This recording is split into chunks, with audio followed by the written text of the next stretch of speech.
Welcome, everyone. The MSAD 51 School Board of Directors welcomes you to our Thursday, October 17th meeting. We're really excited to have our partners in North Yarmouth and Cumberland join us this evening.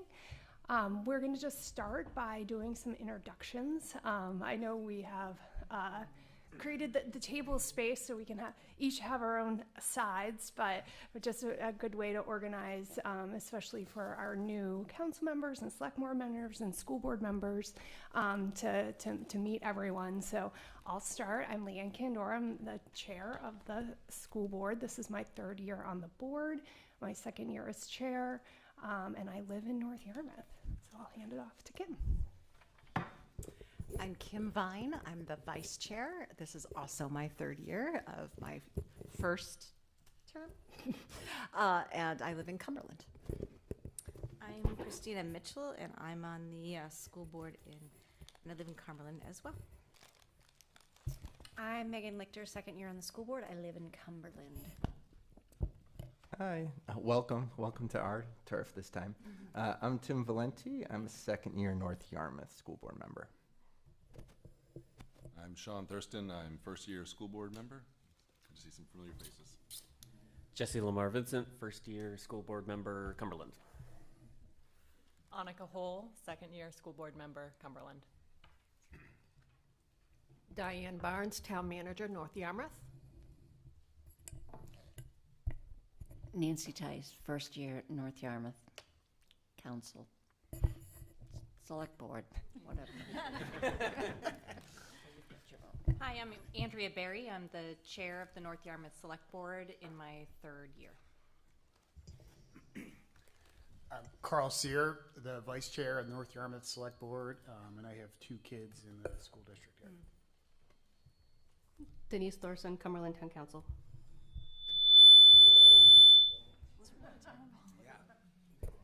What'd you do to Mike? Bob Vale, celebrated my 60th year as a resident of Cumberland. Andrew Magoon, Cumberland Town Council, first year. Bailey Douglas, Cumberland Town Council Vice Chair, second year of my term. Hi, I'm Tig Filson. I'm the chair of the Cumberland Town Council, right, I think. I am in my third year, and I live in Cumberland, and I have one in the district and one who will start next year. Hopefully, if you take him. If you take him. May not want to. Hey, good evening, everybody. I'm Matt Sturgis, town manager, town of Cumberland. Nice to see you all tonight. I'm Sarah Rose, North Yarmouth, my first year. Sophia Duena, I'm the senior class student representative, my second year.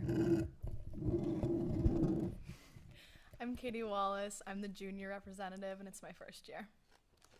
Scott Poulin, I'm the director of finance, HR, and operations for the school district.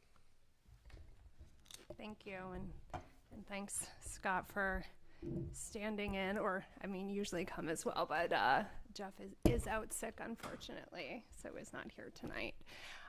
So we are going to kick off tonight with some updates from each of our towns, and then we'll give just a short overall update from the school district, and then really jump into, I would say, the meat of today's meeting, which is talking about the One Campus School project.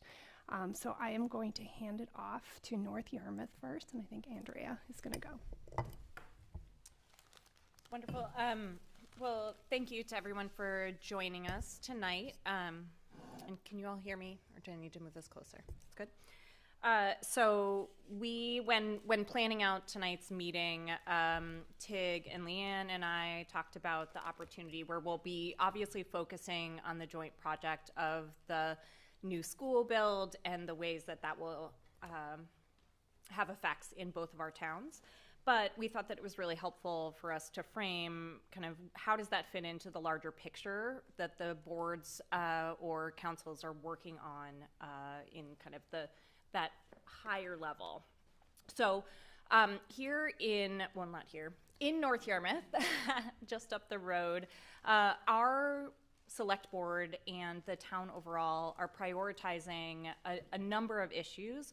One of the biggest is the ongoing challenge of creating the balance between accomplishing all of the goals and the needs of our town with financial management and the financial impact that has on our residents through taxes. And so we are continuing to look at opportunities to support the folks who are most in need in our communities, and trying to be thoughtful and creative around how we kind of look at the buckets of the places where our money goes. How do we spend money on capital improvements? How do we spend money on new opportunities, new staff needs, or other types of capacity needs? And how do we put money away as a town and invest it so that we are stable, not just right now, but for the years to come?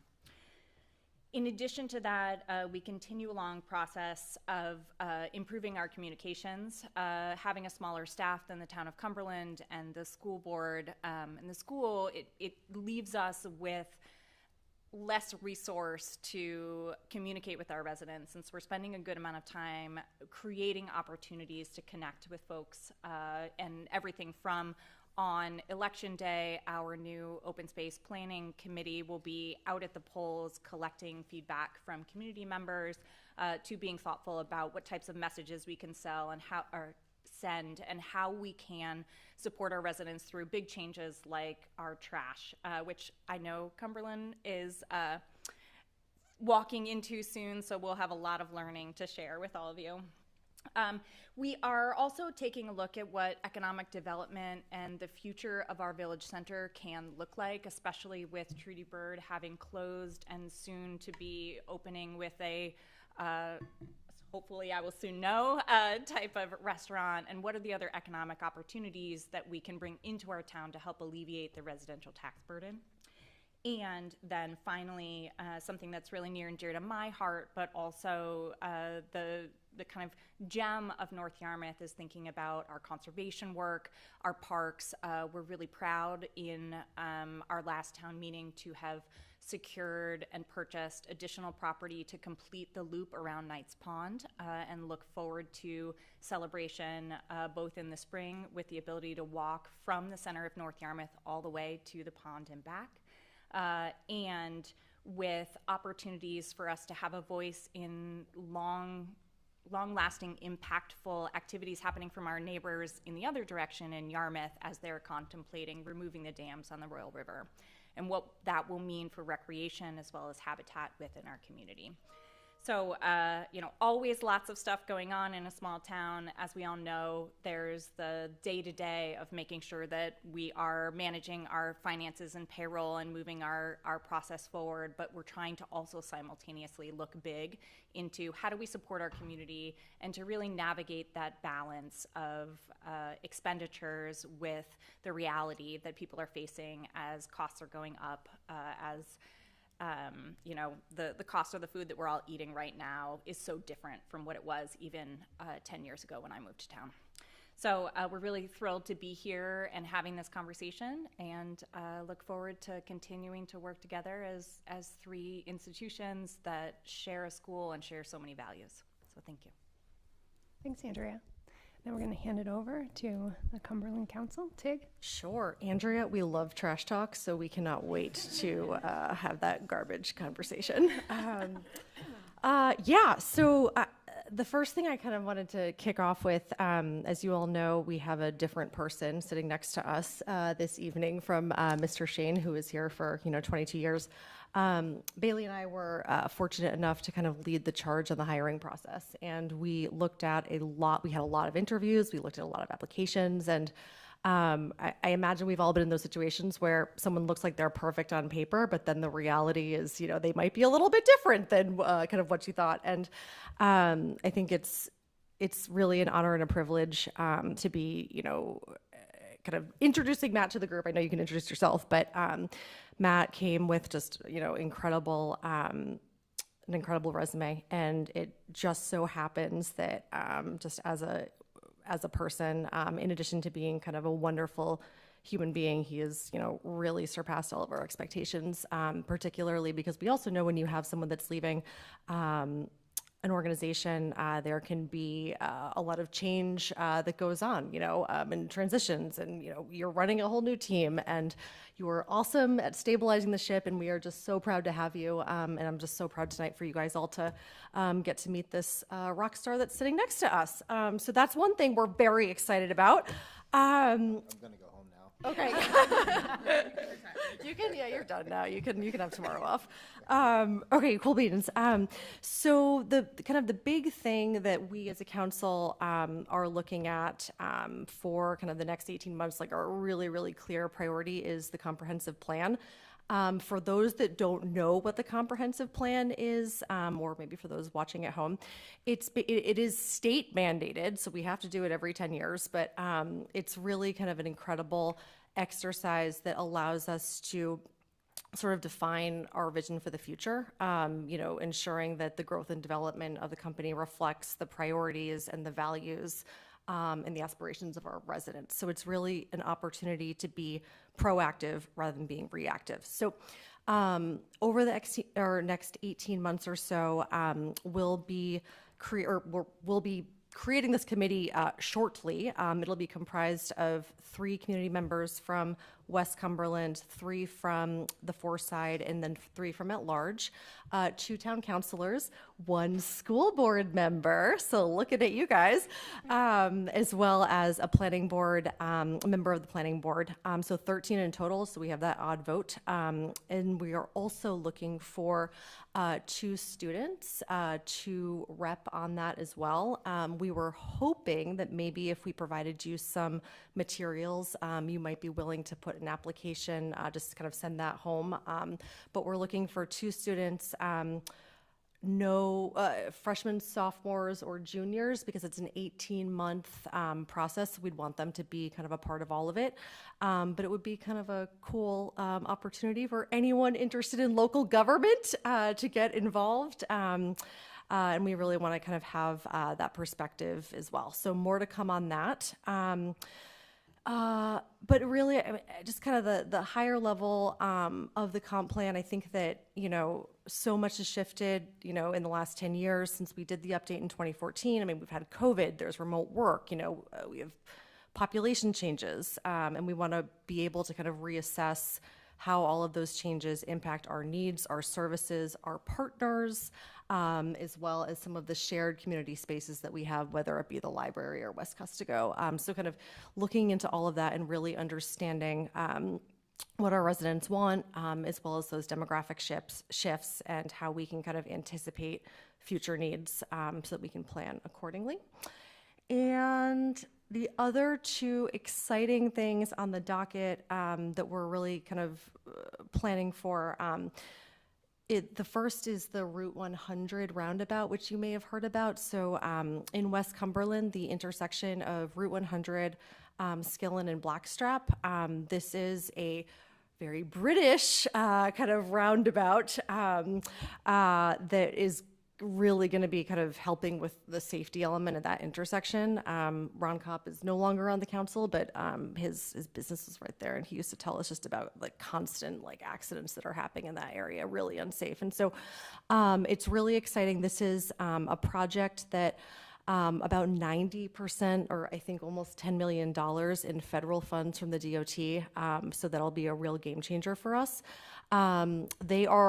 It's not 100% there yet. It's sitting with appropriations, but we hope to hear about that kind of probably in early November after the election. Probably after the election. Okay, great. Is what the DOT anticipates. All right. See, he's earning his keep, guys. Isn't he amazing? Okay. And then the last thing that we've got is our property revaluation, which is forthcoming, and I know everyone's very excited about. We've had some personnel changes with the town assessor, and so we have a new assessor that will be joining us from Cape Elizabeth, hopefully, which is also where our former town manager is from. our new town manager is from, sorry. Anywho, so the reval will continue. It's going to be an ongoing exercise. Obviously, we want our new assessor to kind of get in and see the lay of the land. And so we will kind of update you all as quickly and as often as we can about the kind of the final delivery date for those new numbers and what those impacts are going to be. Yeah, I think that's it for us. Did I miss anything? All right, fab. Thanks, Leanne. Yeah. Thanks so much. Thanks, Andrea. Thanks, Jake. So without our two wonderful towns, we wouldn't have our MSAD 51 school district. Can you advance the slide, Tim? Thank you. So when reflecting on a year ago, almost this evening, when we had our joint meeting last October, and if those of you who may have been here recall, during that meeting was the first time we really talked about the potential opportunity of having a school on campus. I cannot believe that was only less than a year ago that we started this conversation. We had the failed referendum on 80 Gray Road in 2022 and trying to offer our communities a proposal that they could support. And being a community that had been used to coming to this one campus in the middle of Cumberland, we had heard that there was continued interest to see if we could continue the campus here in Cumberland. And so we floated that idea a year ago, last October, and I'm just so proud to be sitting with all of you tonight to really be able to dig into the details and the fact that our communities came together to support this project, that we could really feel like we could have some forward momentum to be able to solve some of the issues that we've had with overcrowding. And I am just so excited to walk through all of the work that has gone on since the vote in June. And we are just really excited to continue conversations with the towns, with the communities, of ways that we can collaborate and make this plan and the schools and the district as best as it can to meet the needs of our community. So that is our top goal for this year for the board, is to start the One Campus project implementation, and we'll be going into a lot more detail on that tonight. The 4 other goal areas are, of course, supporting our incredible students in our district, supporting staff, providing fiscal accountability, and then community engagement and communication. And one of the goals in the community engagement and communication is continuing the ongoing conversations that the leadership of these 3 entities have, from both the elected members of the community, but also our town managers and superintendents. So I'm really grateful that those conversations have been continuing, and I feel that we can really serve our students and our community much better by these meetings and continuing support. So all of the information around our goals and a lot of the things I'll be going through tonight are on our website. We're continuing to enhance the district website for the school board. There's all sorts of financial reports that are getting added to that. We have a whole webpage around the new school project, and we're continuing to find areas that we can enhance the communication out and continuing to find opportunities to bring people in.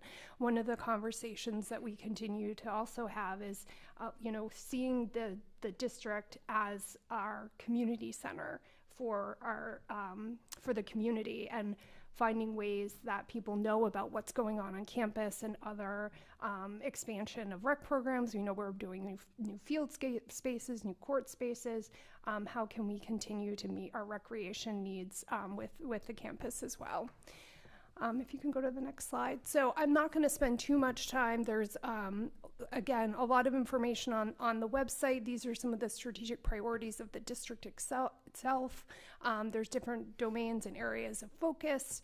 And we as a school board get updates every quarter on progress for the various expected outcomes from these various activities. So there's domains of early childhood, a focus on wellness from the safety and security standpoint, and also ways to support our teachers and our students through wellness activities. If you want to go to the next slide, it continues. We have 10 various activities within this, including college and career ready. And we have lots of work going on with preparing what is the portrait of a Greeley learner, lots of activities going on in that area that we're continuing to involve both staff, students, and community members in. So next slide. So one little note, this year, this summer, you may have noticed if you've driven by Tuttle, there was an incredible replacement of windows at MIW, window replacements at the superintendent's office, but inside the buildings, so much work went into replacing floors, painting, like the schools were sparkling when students and staff entered them this fall.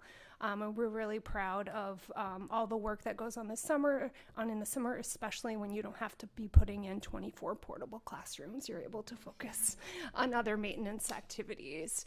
So everything from a sandbox, and thanks to the support of last year's graduating class, more water fillers for water bottles at the high school. Those are very popular.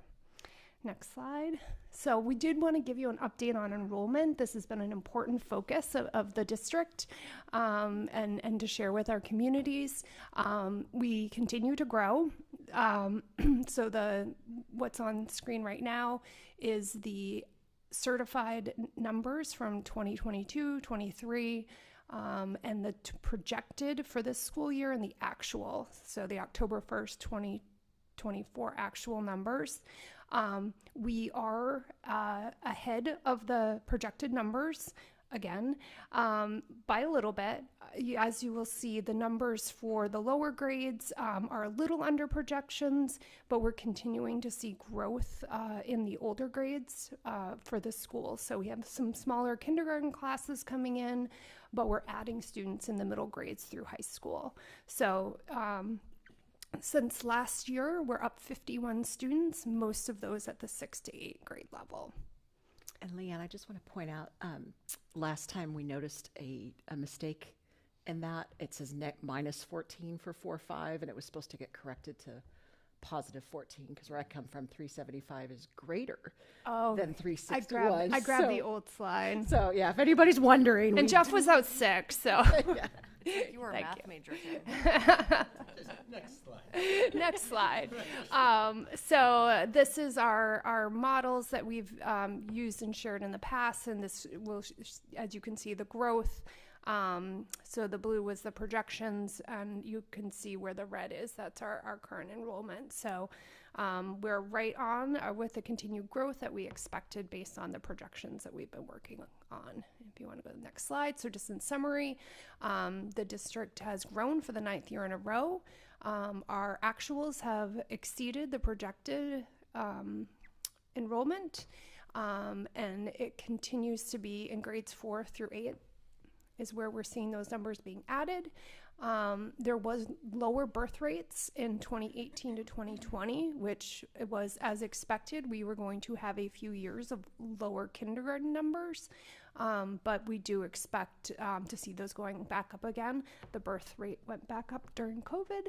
And then the primary school enrollment is expected to increase again, probably in the next year or so. So what we're all really waiting for is to start digging into the one campus plan. So just as a little reminder, this includes a new pre-K to first grade school in the piece of land that was purchased behind DARA and between the existing facilities building. Because that will be pre-K to 1, there is a reconfiguration of MIW that will be 2nd to 4th grade. And the middle school GMS will be 5th to 8th grade. And some of the other highlights are the new turf field, lots of traffic and parking updates and upgrades to really enhance ability to move through campus, the new maintenance building, and there's also some other renovations that have been ongoing through other capital projects. Because we have such a focus on the building committee, we've also incorporated into that discussion some of the ongoing facility updates and maintenance. So those will be captured as we're talking about the plans, because the new campus plan is really our long-term facilities planning at this point. Next slide. So this is just the timeline, the almost like an external timeline. When I hand it over to Tim, who's the chair of the building committee, he'll be going more through sort of the construction timeline, but this is what to expect and experience from, you know, a community member. So this year, we appointed the building committee in September with representation from both communities and council, select board, and community members. We had our first planning board meeting presentation earlier this week for the maintenance building, so that's already underway. And then next year, really, the bids are going out. Construction's going to be beginning. Two things that we expect to be finished next year are the maintenance building and the turf field. More details on that to come tonight. 2026, we plan on the MIW edition coming to fruition.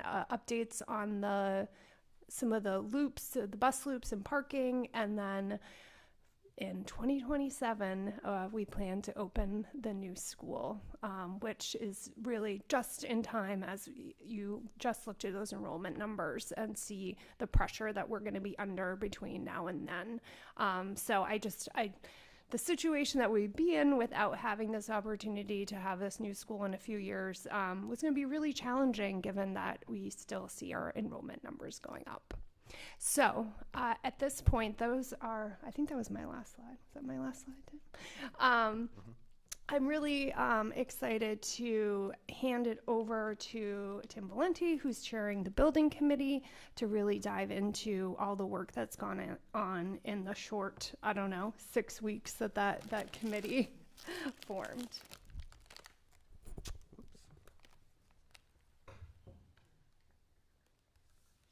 Okay, thanks, Leanne. Last spring, I asked Leanne and said, I'd like to take more leadership opportunities next year. And she said, I've got just the opportunity for you. And Careful what you wish for. Exactly. So this has been, in the very first few weeks, a very large challenge and something I'm really excited about. I have helped build a charter school in Chicago. So if you can imagine, that is its own challenge. And this actually probably is more of a political lift than I even had in a charter school in Chicago. And so I think we're all aware of just kind of the various emotions about this, and our committee takes that really seriously. But also, we're excited about the product, and we think that the product is going to, at the end of the day, make everyone really happy. So I'm really excited with what we've seen so far. But you may ask, like I asked, what a building committee is. Like, do I have all power and just stamp any approval coming through? It turns out no. We're advisory in nature. We do provide design, the design team, so our architects, both internal and landscape architects, with feedback. We try to help them make quicker decisions to move the project forward. And for those things that we need, that needs a little bit, are some of the bigger milestones, we will send that up to the board itself. So when in doubt, it goes to the board. But in general, for those like quick decisions, we have multiple board members on the team, and we kind of pass that through. We are made up of parents and community members and public officials and school department staff. We're a very large team, as we'll get to in a bit. And we're also responsible for outreach. We've had a couple of other priorities, but we do recognize how important it is to let the community members know what's going on. This is part of that. But we will be sending out messages, more of a regular written kind of summary of what we've been doing very soon. So we're building a subcommittee for that. So our current committee has 24 members. It's a really big group. So we have 4 school board members. One kind of just shows up. So we have 3 official ones, and one kind of shows up for guidance and support and nudges me a little bit. And then 2 town officials, 7 school staff, 2 parent reps, 2 community members who are also parents, 3 members of the architect team, and 4 administrative staff. So the amazing thing is when we asked for our community member and parent reps, we got really incredible applications. We have very experienced, especially in the relevant area, of parents who had young kids in the district who wanted to be involved. And that has been a really valuable asset because I don't know much about architecture. Like if someone says, yeah, this is how the drainage works, or this is how we should build this electrical line, I'm like, sure, okay. And so we've got people on our team that pushes back and asks really thoughtful questions. And so at the end of the day, we feel sure that like it's not the architect team that's building this or the design team that's building this, it's really a community engaged process with a lot of feedback from all over. So that's brought a lot of confidence in the product that we're designing. We meet every Wednesday from 6 to 8. They're in Mabel I. Wilson. It's open to the public. Right now we're meeting in the library. I don't really feel like we've found our perfect space yet. Like I'm not fully comfortable there yet, but we're working on that. And we have subcommittee meetings scheduled pretty soon, and that we'll announce those as they come. So we are currently one big 24-member building committee, but we are dividing ourselves into multiple subcommittees. The dotted lines, specifically around that turf field, which is one subcommittee that's going on right now, we felt that the turf committee needed a little bit of a different approach because of the amount of importance and communication that we put around the turf field. It had a lot of energy around it.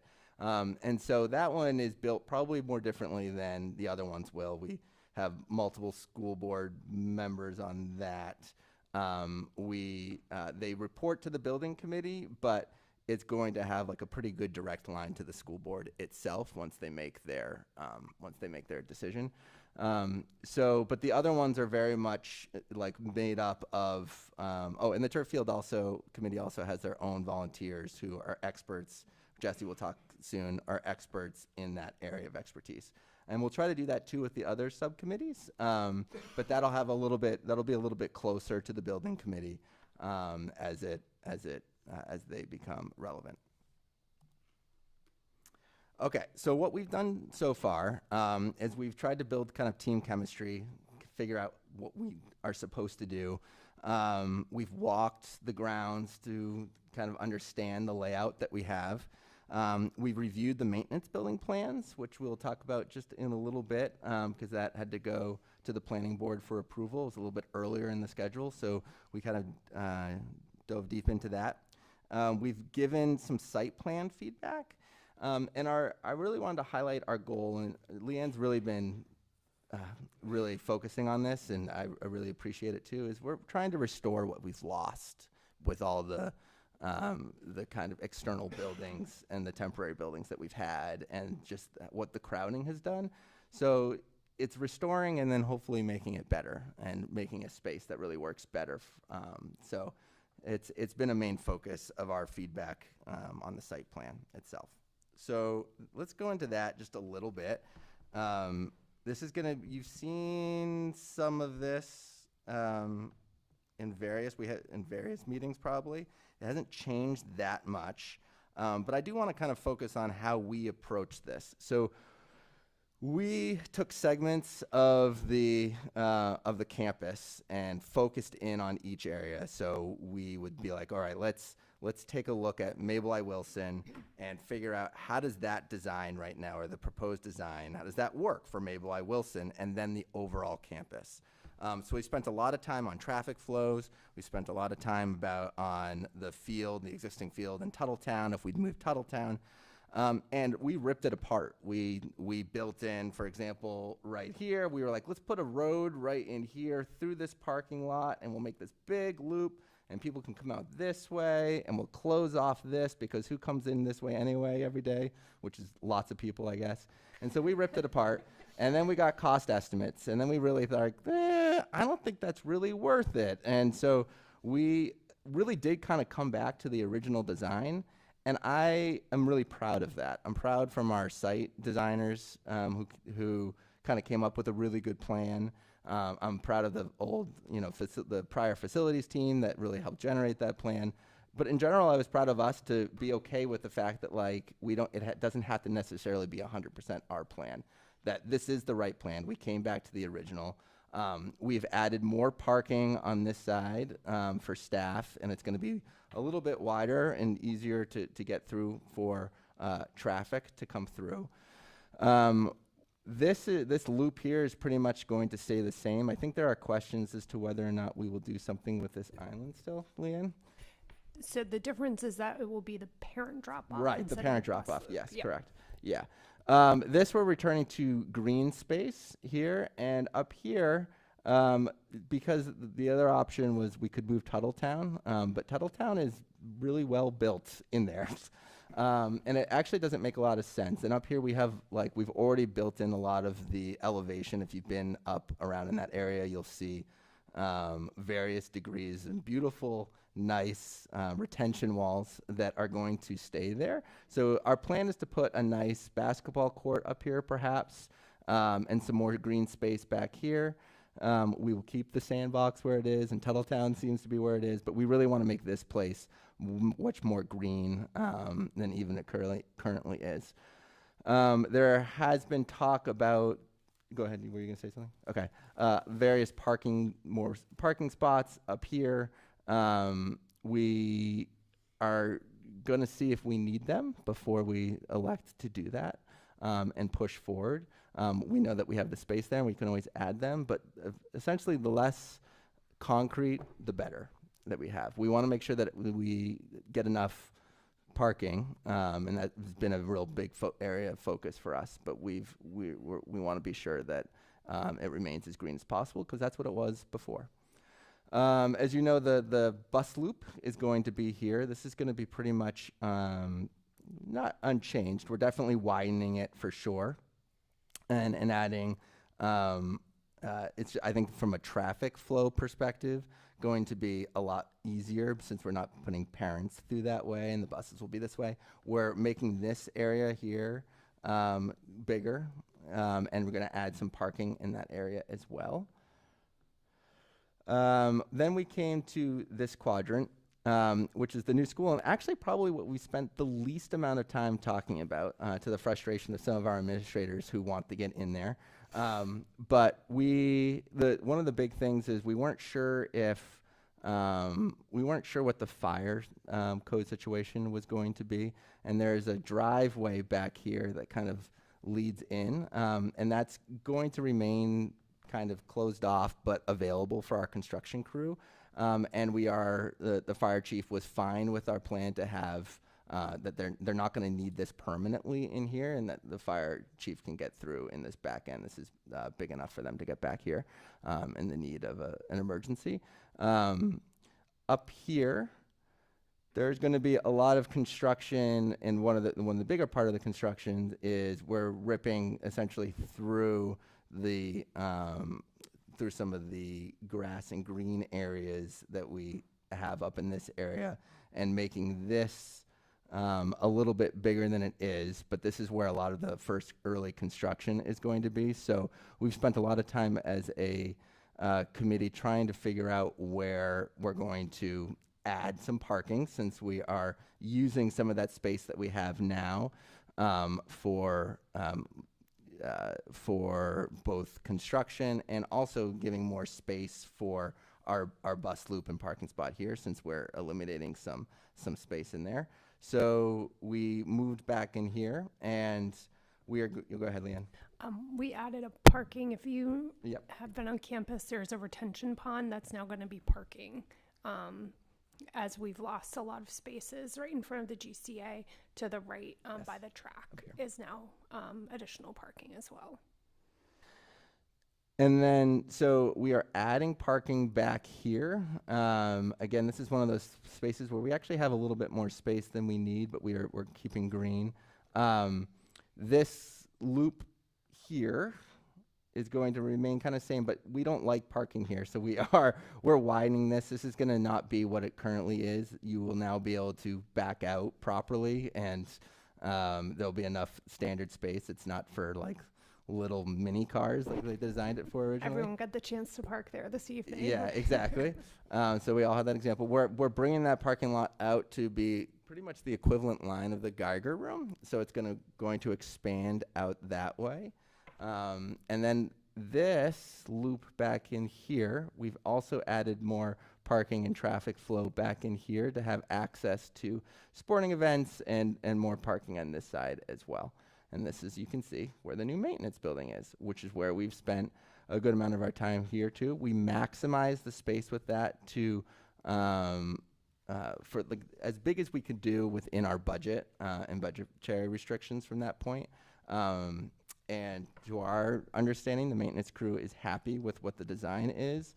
We're going to have our most valuable vehicles capable of being covered. We will have a truck with a plow that's always available, always warm, ready to get out when we need to. We're going to have 2 huge parking bays here. There's going to be fence in all around this way. We've talked about adding lighting structures here since this is all very dark right now, and we've paid a lot of attention to lighting in general around the district. I will leave this for Jesse, but so I'm going to stay away from that one. That makes me kind of happy. But in general, there are new lights going that way. And then over here, we haven't had to do much with the middle school, except we are hoping to reclaim this space very soon when those portables go, and hopefully get a field back in there like it once was. Softball field. Yes, the softball field will return. I wasn't going to commit to the kind of field, but yes, softball field there.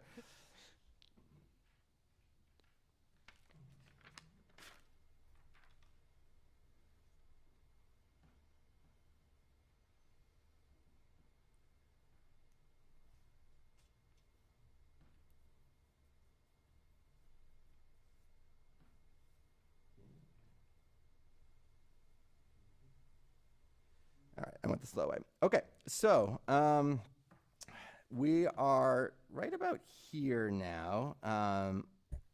Go back. We are right about here now. The biggest plan and priority that we've had as a committee is to review the site plan rather than the actual campus or the actual school design, because we are submitting permit requests to the DEP and then the DOT as well. So those applications I think are going out. They should be out by the end of October. We're still on track for that. We just this week got approved for the maintenance building temporary, like a conditional approval from the planning board to go ahead with the maintenance building. And also at the planning board as well, my understanding is that the desire originally was to submit materials and approval for the whole campus plan at the end of November. It sounds like that's going to be more of a sketch process, and then it will go in December to like a public forum and review, and then a final vote in January, which is more than enough time for the April 1st bid deadline. So that is shifted a little bit. It's not in here yet, and the reason is this project schedule comes from our design team, and this to me is our source of truth. So I'm not going to change it until they change it. But this is the most current information that I have. So we are still on schedule to go out to bid April 1st. There are some on our team that will be who have gone through this process before. hoping that we are members of our architect team and members of our internal team and members of our town council have people in the know to make that to happen. There's a lot of approvals that need to happen, so we're crossing our fingers. But right now, we are on track for that. Bid opening happens in May, and then we'll start construction, as Leanne said, in June. Okay, so here's our upcoming topics. As Jesse's going to go over the turf fields options that we have, or the latest of that. Hopefully they have a recommendation for us in the coming weeks, and so we as a building committee will review that and send any feedback to him before it goes to the full board. There's an issue and decisions that need to be a focus on mechanical systems, so that's kind of our next topic of need. We also are going to start talking about the playgrounds, because that actually takes a fairly long time in the sense of planning and getting the right stuff, and then making sure that like the design itself and the building itself works for the equipment that we are putting in, and we want to have that stuff. We want to have some of those answered before construction starts. My understanding. Who knew? Then we're going to actually dive into the new school and the design and start providing feedback for that. We're all anxious to get in there. And throughout this process, pretty soon, we're going to have a budget reassessment. My understanding is that that should come in the next couple of months. So we will all see, we'll all kind of get a sense of where we are from a budget realignment standpoint. So last bit from me is some gratitude. We have a lot of parents and community volunteers who have spent hours on this and will continue spending hours. It's a lot of work, a lot of time from the family. We've asked some of them to participate in the turf committee meetings, which is another 2 hours. The design team, who gets paid for it, still are spending a ton of time and effort and energy into it. I want to thank Mabel I. Wilson for hosting us. They're providing cookies and water and making us happy and space. And then the other thing is our previous facilities team. They've really gotten us to a good point here, to where we can really take this successfully. And then actually one more is our community, who's remained engaged and sent me emails and been a part of this process, come to meetings. And that feedback, even if you're not on the building committee, definitely stays with us. We are bringing that to our conversations. So we encourage you to come to these meetings, but we also encourage you to stay engaged in email. We're listening, and that stuff is important. So I think that's it from me. Happy to take any questions, but that's it for me. Well, I'm going to continue on the gratitude slide. So I just want to thank Tim for his leadership. As you can just saw, there's a lot that's happened in the short period of time that this committee has been formed, and I really appreciate him, wanting to chair a big lift like this and doing an excellent job, both representing who we are as a community, but also working with all the parties that are part of this. I'm excited for questions for Tim, not me. I just want to make two other just small notes. For many of you who have children in the district, you know that the Friday was an in-service day. So what the staff did at MIW, who would be part of the group moving to the new school, the architects spent all day with them, going through every inch of that building and talking about classroom setups. And they've just spent an extraordinary amount of time and care to understand what's going to make the school work for our staff, our teachers, and our students. So the building committee really plays a role in that, but a lot of the work also just happens with the people who are going to be spending every day there.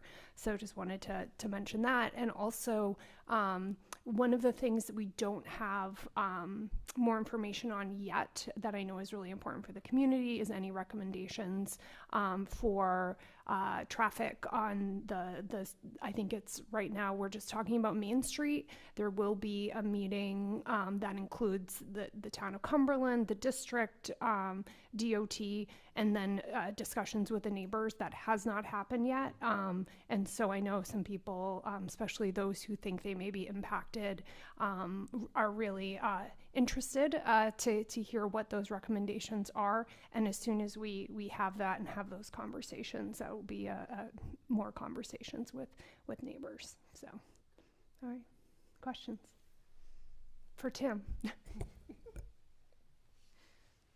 I have a question. In That facility, doesn't it's an count. easy No, one. no, that doesn't count. No. So at any rate, in facilities, we had talked about preserving what we could of the current facilities building, like a beam or whatever, and carry it over. Yep. Did that message get Yes. to your team? Yes, Okay. and that has been definitely a part of the conversation to make sure that history is reflected in the new building. So some kind of memorial to it. It's definitely not something that it's just like, okay, well, it's the first thing that we're tearing down. And we've talked about that a lot. And in fact, even in our last meeting, we gave feedback to the actual design to make sure that whatever we do there, it needs to be worth what we are taking out, like destroying. So like make sure that this building is not only good for now, but like good for the long term and going to be something like historically, worth what we've done to the previous building. So yes, that's definitely something that is still at the forefront of our priority for it. Yeah. And can I just add that the Historic Society has been in touch with Don? Yep. Yep. Go, Andy, go. So when you get to the playground point, are you looking at any sort of grants that are out there? You know, if the budget is to have X amount of hardscape on a playground for an ADA compliant, or there's a level above that, I think.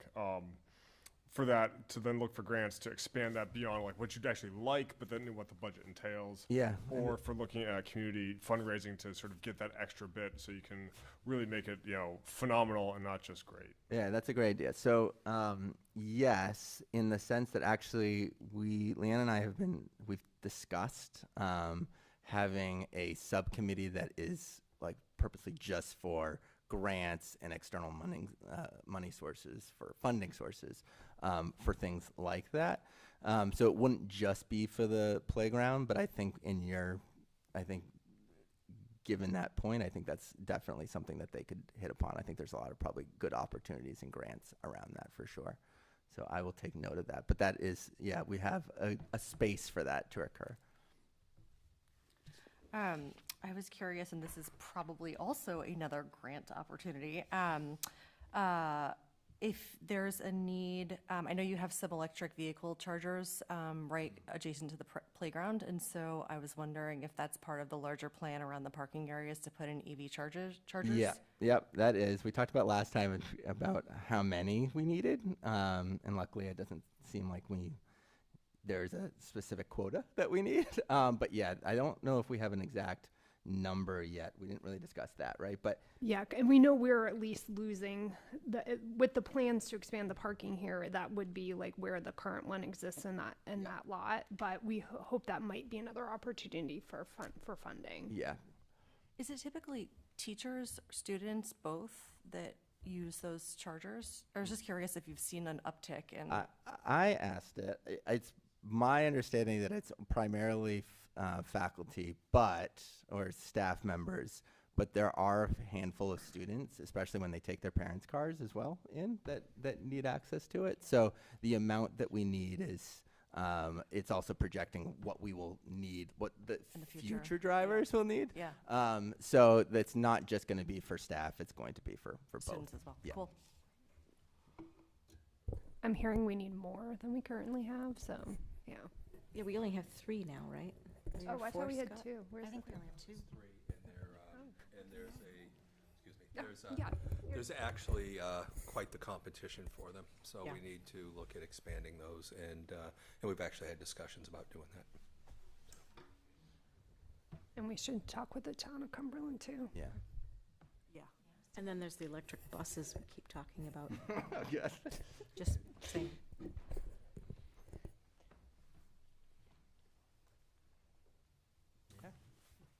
Sort of going on the electric side of things, I know I don't know if it's in the budget right now, but for building a new school, are we looking at making it the roof structurally significant enough that it could have solar panels put on it in the future? If it's not in the budget now, in the future, going back and putting them on there? Yeah, that's a good question. Scott, you might have a better answer to this too. I know that solar panels, we even discussed putting it on the maintenance building as well. But I know that solar panels have been discussed as a option for supplemental, but I don't know if there's any kind of, if we've gotten any, from a budget perspective, any kind of plans for that. I don't think that has. We're been in the originally. early stages of that and talking about it, but there have been discussions for a number of years. Even Bob will remember we've had discussions about solar panels and other energy opportunities in the buildings. I imagine like our first phase of like some of the mechanical stuff that we talk about, and we'll discuss more of that stuff in detail. Yeah, re the solar, there is a $150,000 grant opportunity if you can get two towns to work together for, I think it's community block grants. So the LCC Sustainability Subcommittee has its eye on maybe recommending to the school board that we write a proposal for you if you want to slap solar panels on something for 150 grand.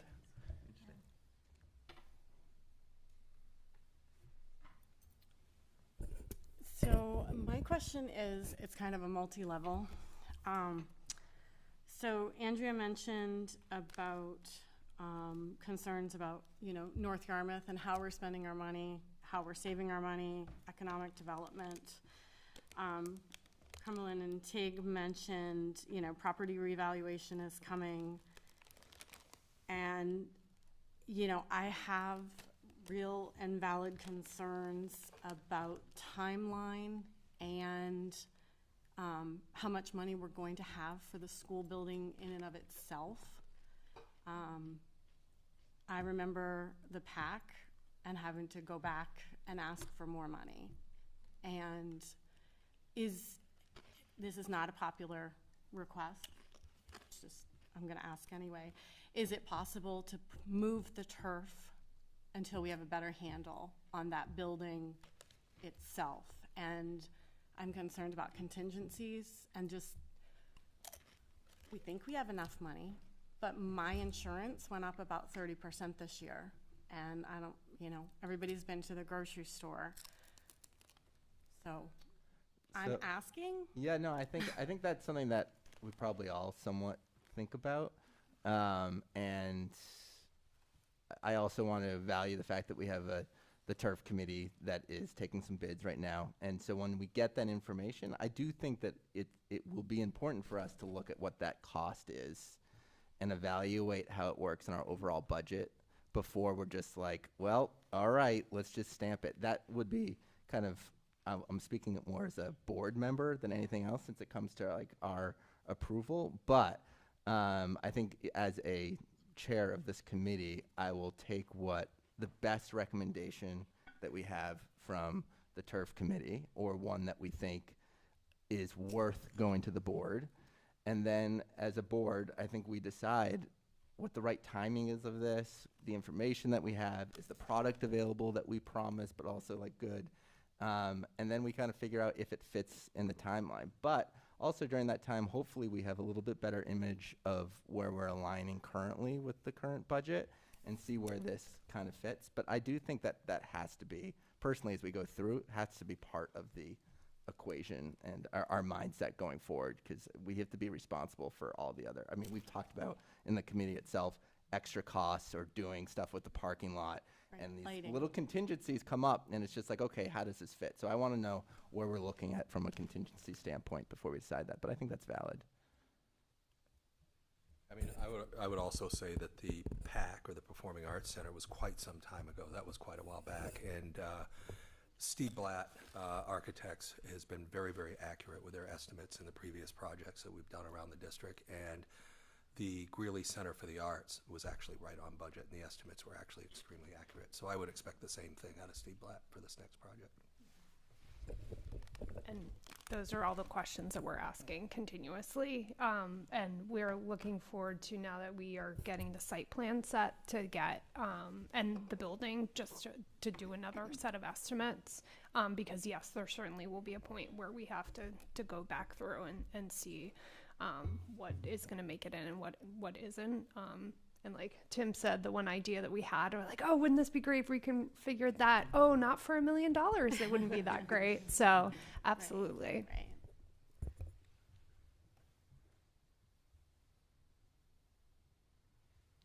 Okay, can we hand it off to Jess? Yeah. Thanks, Tim. So yeah, I'm excited to have Jesse Lamar Vincent, who is chairing our artificial turf subcommittee, to talk about turf. Let's talk turf. All right, I don't have any fancy slides. I don't even have talking points, so I hope I remember what I'm supposed to be telling you guys. So we are a subcommittee of the building committee, and was spun off because the turf is one of the things, along with the maintenance building, that we're trying to get going sooner rather than later, so wanted to be able to make informed decisions and have a group of folks come together to help in an advisory role for the building committee and then the school board. So similar to the building committee, we have a number of community representatives. We have 3 booster, people with kids in the school district currently. 2 work in collegiate athletics and are very knowledgeable about turf fields because they have been installed and continue to install them at the colleges that they work at. One is an associate athletic director, another coaches the women's lacrosse team at their college, and also owns indoor turf facilities, so very knowledgeable. Another community member who has young children is an environmental lawyer, because we take the concerns about PFAS and heavy metals and microplastics very seriously, and so we wanted somebody I wanted somebody on the subcommittee that could give us that perspective, not from a mis and disinformation point of view, because there is a lot of fear-mongering online, but somebody who has read real information and litigated these things in a court of law where you can only bring facts.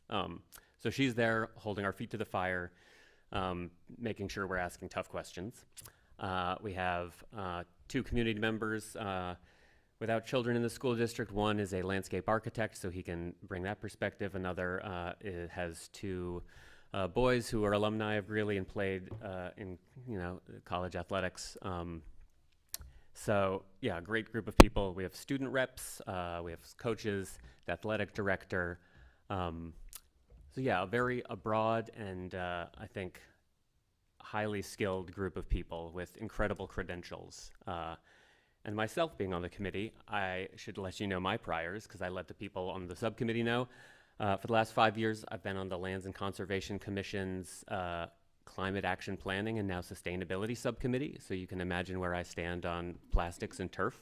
I helped start our community orchard here in Cumberland, and we just planted 100 more trees there yesterday, so I think you can guess where I come from on this issue, right? So Leanne wisely, I said, I'm happy to chair it, and I will bring the perspective of being skeptical and asking hard questions and making sure that if we do this, we do it right and commit to the promises that the previous board made, which were no crumb rubber, so no ground up recycled tires as infill that may or may not have heavy metals in it, depending who you ask, no PFAS, and recyclable. So those were the 3 sort of non-negotiable things that we laid out at the outset. We've had 4 meetings of our subcommittee thus far. The first meeting was a getting to know you sort of meeting. Everybody laid out what perspective they're bringing. College athletics, obviously, they want the best playing surface for our students.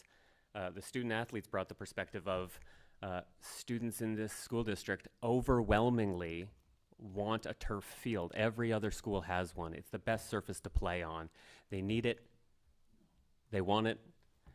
That's their perspective. Again, I have a different perspective. My perspective was, there's other schools voting on this. They don't have it yet. well, so we have the student's perspective. We have my perspective. We have people who work in college athletics. We have people whose students have graduated. We have an environmental lawyer who can make sure that we're not poisoning the groundwater.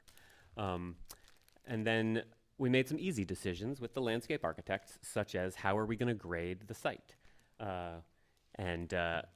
This was an easy one because the way that we would grade the site to install a turf field will improve the viewing experience from the stands. We will not need to install new grandstands. It will actually drop the level of the playing surface so that you could stand in front of the stands and the people on the first row of bleachers would still be able to see. There'll be a nice viewing experience all the way down the fence line. So that was an easy call to make. It will be a perfectly crowned field.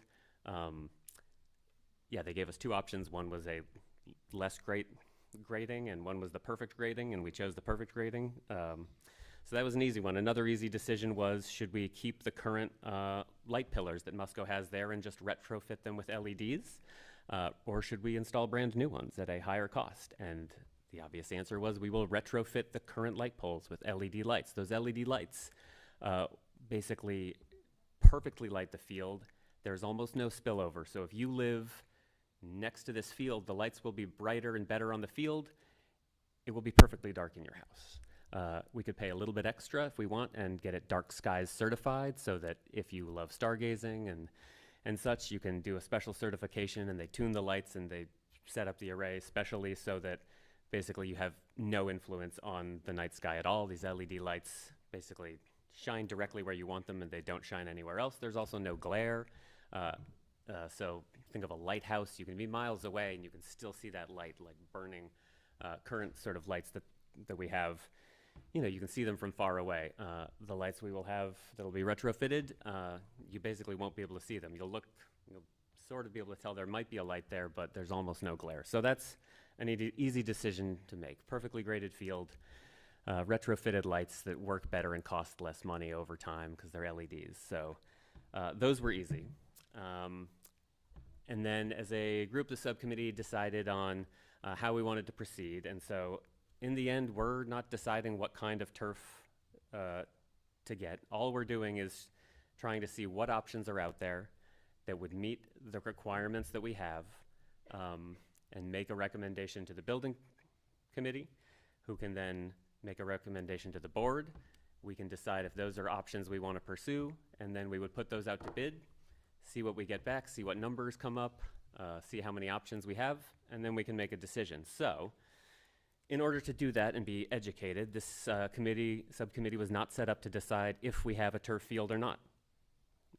There was a vote, and we voted as part of the package to have a turf field. So I'm not saying we shouldn't have one, that's my personal perspective has no part in it. It is just, what's the best possible option we can have if we were going to go forward and do one. So to that end, we invited all of the major turf manufacturers to come and present to us. And in the last 3 meetings we have held, five major turf vendors have flown or driven up here to present to us. Before they came, we told them it has to be recyclable, it has to be PFAS free, no crumb rubber because we don't want heavy metals. We're going to be playing 4 sports on it, so pitch us what's the best field that we can play on as much as possible for every sport year round. And so they all came. You sat in on several of them. They all had, different pitches from different perspectives. Some hit the environmental angle very hard. Some pitched their package as being the best for player safety. Some pitched cradle-to-cradle certification, which is a special certification you can get that you test all the materials and that you're using virgin materials in, and it can be fully recycled going out. And so some manufacturers have gone to the lengths to get that certification. Some manufacturers pitched us on using a pad. There's the turf fibers. There's usually some infill to hold those fibers down. You can use a lot of infill so that it also provides the safety and the padding, or you can use a shock pad underneath that provides a base layer of impact protection, basically for concussions. So some people said you should use a pad. Some people said you don't need a pad, depending on what you want to go with. They all pitched several different types of infill. No matter what, the blades are made of plastic. They're extruded polyethylene, right? So that's just, it's all going to be plastic blades of grass. But the infill that goes in that, there's all kinds of things you can use. You can grind up old tires, and that's the cheapest option, as you can imagine, because people are throwing the tires away. But there are concerns about heavy metals. The industry claims to have solved those concerns, but that's not on the table, so nobody presented those to us. You can use EPDM, which is a virgin sort of synthetic formulation of rubber, you know, perfectly clean, no heavy metals, no PFAS in it. They can give us the testing for it. Plays incredibly well, bouncy, according to the players that are on our subcommittee. The two fields that the students they've talked with like the best have EPDM. And it's also one of the more budget-friendly options. You can use TPE, which is little plastic balls. And there's a number of organic options you can use. You know, you can use things made out of coconut husks or walnut shells or corn cobs or little pieces of olive pits or wood chips. All kinds of options that I delved into deeply because I would much prefer to have an organic option. The downside is organic things freeze, and we live in Maine. So if the point of the field is to allow students to play on this field as much as possible, as early as possible, as late as possible, an organic option is going to freeze. So when the ground's frozen, you're going to have a crunchy, hard field, and you won't be able to play on it. I'll say that almost every single presentation that we had, they all recommended, even though like organic's more expensive, they all thought that like a pure organic material was the wrong direction to go for where we're at. Yeah, so I think we have things to like assess. There are different levels of organic, but it was pretty amazing. That was a common theme throughout the presentation. But there are schools in the immediate area. Scarborough is one that have organic options, and so various members of the committee have visited various schools to jump around on the fields and talk to parents and players and athletic directors at these schools to get their opinions. None of them would put them in writing. I've emailed many people, and they said, come visit. I was like, okay. So we got honest opinions about many of these different surfaces. So we've met with all the vendors. In our next meeting, we'll be talking amongst ourselves to process what we've heard, and hopefully come up with recommendations we can pass on to the building committee about, all 5 vendors have some flavor of the same thing. Some, have the latest and greatest extrusion technology, and it's a better shaped blade and whatever. But there's decisions to be made that will affect the cost. If we want the cheapest field possible, we can absolutely get one that comes in way under budget. That thing will shed a lot of microplastics that are going to end up in our water because it's cheaper and less durable and thinner, pieces of thing with less UV stabilization. So we can get a cheap product, absolutely. It'll be PFAS free, no crumb rubber, still recyclable. They can turn it into basically green Trex fake decking, not a problem. But if you care about microplastics, then maybe that's not the option to go with. Maybe you pay a little more money. Also, if you pay a little more money, you get a more durable product that'll last more years. So the cheapest products on the market generally have an 8-year warranty. Maybe they last longer if you do correct maintenance. Some have a 10-year warranty, some have a 12-year warranty. If you buy a higher quality product that is a better made plastic blade of grass, it's probably a better shape. It's probably UV stabilized so it doesn't break down in the sun. Some coat their blades of grass in the UV coating, and you can imagine after you run around on it, that UV coating rubs off and then it breaks down. Some have the UV coating or chemical built in so it's throughout. So even if the blade splits, it won't break down as much in the sun. So these are all, do we put this in the RFP? Do we not? Do we just let them pitch us on what they would recommend like they did in our presentations and then use our knowledge to pick which one we want? Do we want to pay less money? It'll break down sooner, maybe, produce microplastics and et cetera. Do we pay for a nicer product? Do we go with an organic that's crunchy in the spring and if we have a hard freeze? Do we go with EPDM that's the perfect playing surface that all of the players would recommend to us that we've spoken with? So we have all the information. I would also say if there are community members who want to educate themselves, we are not the first people to make this decision, and the best presentation I could find that goes over all of the pros and cons of a turf field when making these decisions is Arlington, Massachusetts. They had a committee that looked at this earlier this year. There are hundreds of citations. You can do all the background reading if you want to and educate yourself like I did. And they came down basically that like a plastic field doesn't feel great, but you put one in if you need to be able to play on a surface. And at our school, we have one playing field on campus, and we need to be able to play on it. So we are the reason that you install a turf field. If we had more space, we'd install more fields, we could keep them up, would be able to play on them, and we don't. So, yeah, we'll be making, our educated recommendations to the building committee. They will pass those along to the school board. We will put an RFP out that lists whatever our criteria are for what we think is the ideal field, and we'll see how many bids we get back. I think it's likely that we'll get several, and at that point we can make educated decisions about, do we go with the cheap thing? Do we go with the durable thing that's better value in the long term and probably pollutes less? Do we go with an organic that you can't play on as much but feels better because it's not little pieces of rubber? Or do we go with the thing that's best to play on, that the players all want, and provides the best playing surface? You don't get to have everything. You got to twist the dials and make decisions about what's important. So I think we've done a great job. I really commend the community members who've come out. We've often met for 2-3 hours at a time. Half-hour presentations from vendors have gone an hour and a half because there's that many questions, and we have really grilled them on the specifics of how are you recycling, who recycles it, what PFAS testing do you do, et cetera, and on and on and on. So, yeah, I think when it comes time to pass things to the building committee or the school board, we have a depth of knowledge so that we can defend the recommendations we make and also answer questions so that the board and the building committee can also make educated decisions about how we move forward. I just want to happy to answer any questions. I've spent dozens of hours of my life researching all of this. You're dreaming at turf field, I think.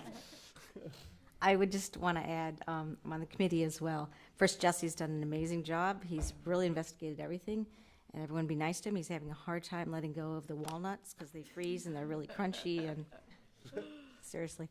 But I wanted to add too, you covered that really well, but I want to just add that I myself am amazed at how many alternatives there are. I mean, when we started all this, I learned quickly that, it's not our older brothers, our older cousins' fields we're talking about, the turf fields that were like, even just 10 years ago. It's changed so much what the options are. So there really are some amazing choices out there that might work and fit all our, specifics. So we're still researching it. I want to just keep emphasizing everybody, like, we haven't made any decisions. We're just getting information. And the other thing I wanted to bring up is, do you want to mention the filtering option that we're exploring? We don't know what it'll cost yet for the microplastics. Yeah, so that's not something we put in for one of our criteria. But if you cared about microplastics, there are filtering systems that you can put in place, just like you can put in your washing machines. I would like to know how many people have a microplastic filter on the output of their washing machine, because if you care about microplastics, if you wash this, microplastics are coming off of it. Anything you wear that's polyester, there's microplastics coming off of it. So this turf field is a plastic field, but there's a lot of plastic in our lives, and there's ways that you can reduce the pollution from that. Like just linen or nothing. I'm sure the uniforms. Yeah, so there are right? there are technologies where basically for the drainage, and also this field will drain perfectly. So anybody that lives nearby and is worried about a drainage problem, this thing is going to drain. You could get 30 inches of rain and it will still drain perfectly. So one of the advantages, the drainage is no longer an issue, lighting's no longer an issue. And to that point, for cost, a Yeah. lot of the cost that was budgeted for the turf field is prep for the surface. Yeah. And so when people talk about warranties and replacements, It's that just is for the really just on the top that they roll out. Yeah, it's just the carpet. A lot of the other costs were included were the field work with all the drainage, and that remains. You do that and you do it once. Yeah. Yeah, so you can put Correctly. Yeah, so you can put, basically catchments where the drainage goes that have, special, I don't know if they're sand or, that basically can filter out 99% of microplastics if that's something you really care about, and then can catch those things. It's a European company, and I hadn't been able to find out if they have a vendor here in the US because not that many people have installed these or care to install them, just like I would like to know how many people here have installed microplastic filters on their washing machines, right? Like, it's a thing that we hear is an issue, but no one has done anything about it. So I looked into it, and there is a technology you can install. You can install it retroactively as well. It's just, I mean, it's basically just catches the drainage and it filters it through so that microplastics can't get out there. You know, I would like to not have microplastics coming off our field, so I would strongly advise us to go with the higher quality option that's UV stabilized, that has fibers that don't break down, that passes Lisport testing where they just grind a thing on it 110,000 times to see if it frays the blades. I think more money for a better product makes sense here, but yeah, so there are options, and we've looked into them, and we will continue to look into them. And yeah, we could install something like that retroactively if we had to, but yeah, that's a concern we didn't build in as one of our key criteria, but I care about it, so I asked about it, and you know, we heard from all the vendors about their Lisport testing, which is how they test durability, and some is better than others, and you know, some can go 150,000 cycles with no noticeable fraying, which the fraying is what breaks off little pieces and they end up in the ocean. So yeah, we've done our homework, and you know, we're hopeful that we can make this a educational moment for the community, because if you care about PFAS and microplastics, the turf field ain't the problem. It's everything else in our society. This turf field will be less than a 0.1% of a problem. Yeah. Thank you, Jesse. We need to figure out what Jesse's next research assignment is. Honestly, yeah, it's I feel like we're in really great hands with you, so I am really pleased with Leanne and Kim's selection there.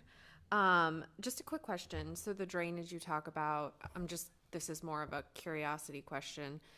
So it's coming off the field, the water's draining into those, I'm assuming, kind of like trough type divots in the ground. Where is the water going from there? Into the ground, or? Yeah, that'd be a question for the landscape engineer. I Okay. mean, where they're directing it, but like, it basically will drain directly through the field. Yeah. If you have a pad, it can drain in 4 directions, so it can drain perfectly. So the water will all go wherever you want it to go. So wherever the landscape engineers have decided it's going to go, It'll go. not to the residents on the side of the field. Yeah, so they assured me that they have a plan and, you know, can drain X inches of rain per hour, you know, so that it can basically handle almost an unlimited amount of rain. And another question just on that, the kind of filtration system you were talking about, would that be the kind of gathering of all that water and then filtering, or would that be immediately upon? It would be on the sides, yeah, it'd On be the like as sides, the water okay. comes through the sides, it's just, you know, just has slits in it basically, so the water Okay. runs in, runs through the filter, and you can put them all the way along if you want, and then, so basically, before that water gets out to a main channel, Yeah. it's gone through that filter, and Yeah. you know, you replace it on some sort of schedule, and I don't know what you do with The filter micro- media, because yeah. it's full of microplastics, Yeah. so like, I don't know what, you throw it in a landfill and pollute that landfill instead of the ocean, I don't know, but yeah. Okay. Yeah, it's basically just a sand filter.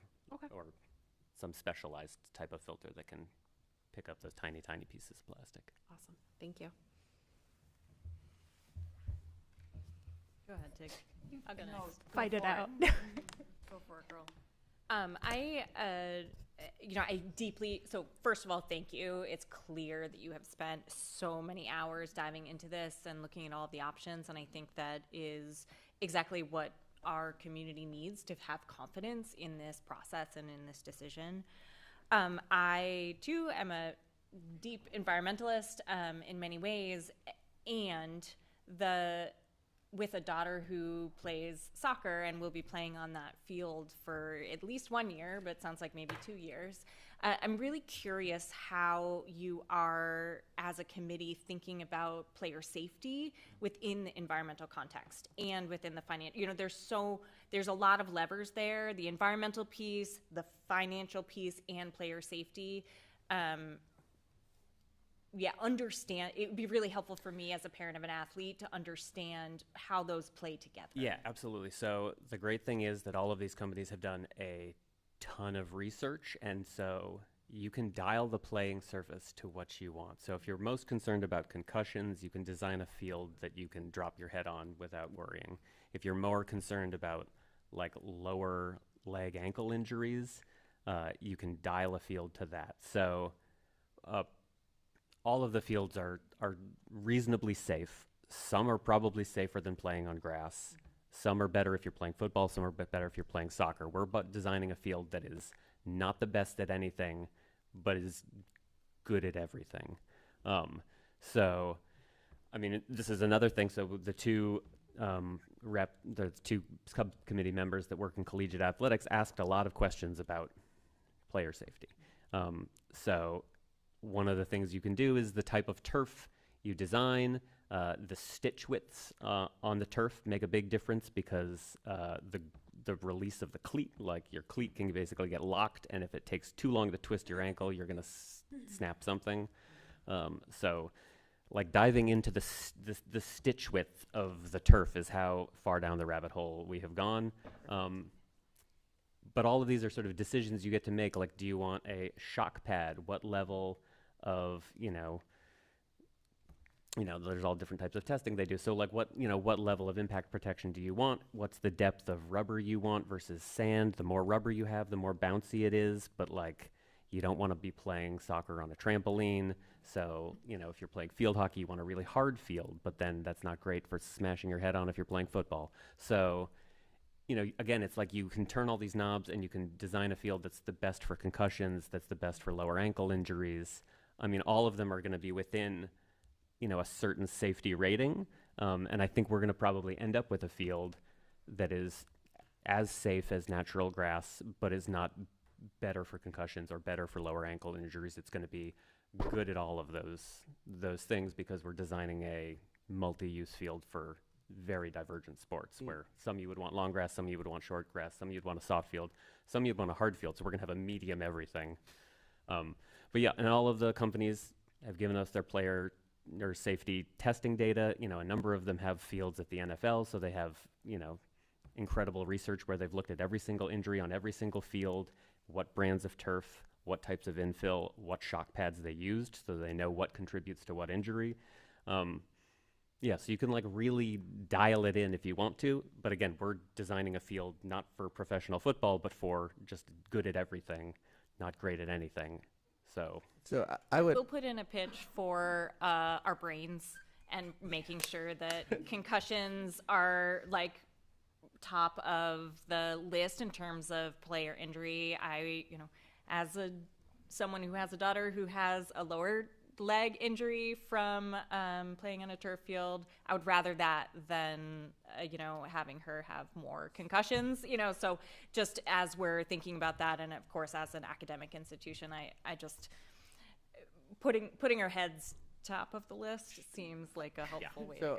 I would add to this that so there are things that are going to cost more to improve player safety. So that shock pad that we talked about, that is all about concussions. Like once they put the shock pad in, like concussion, it's called like the GMAX score, right? Like that one dropped way lower.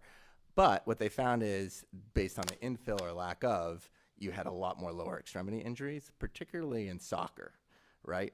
And so we have to consider that in the balance, and that's the tweak of like, oh, okay, let's get the proper infill so that we can still have the shock pad or some kind of cushioning. We don't get the concussions, but in soccer, which is a sport we'll play heavily on that, we won't have a lot of those lower extremity injuries.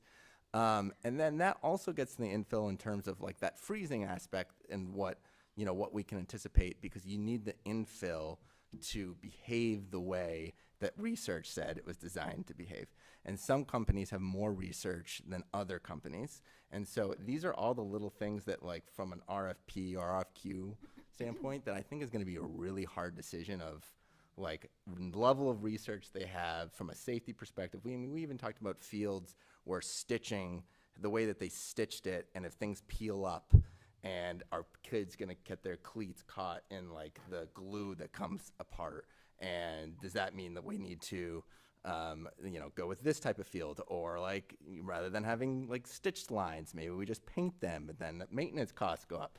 So I think that like since the field is probably honestly not, to Leanne's point, the majority of the cost that we budgeted for this, I think that like the incremental costs that go like for going for certain safety things, while the cost might not be the cheapest field that we go with, I think that's the thing. Like number one, safety. number one is for sure on the priority list. And I think that's come up with a lot of the research that we've looked into. Yeah, and there's lots of great things you can do, like they have a technology where they can like change the needle colors, and they can put like the most intricate logo you want on there. For the lights we're upgrading, you can get light shows where there's like different colors on the pole, so it's like scored a goal, dance party. So I mean, there's all these things that they're happy to sell us, but you can also just put more money into the best infill and the most durable field. So you could just have a boring looking field that lasts for 17 years and no one gets injured on, and you don't get the light show dance party when you score a touchdown. But maybe we can fundraise for that later on.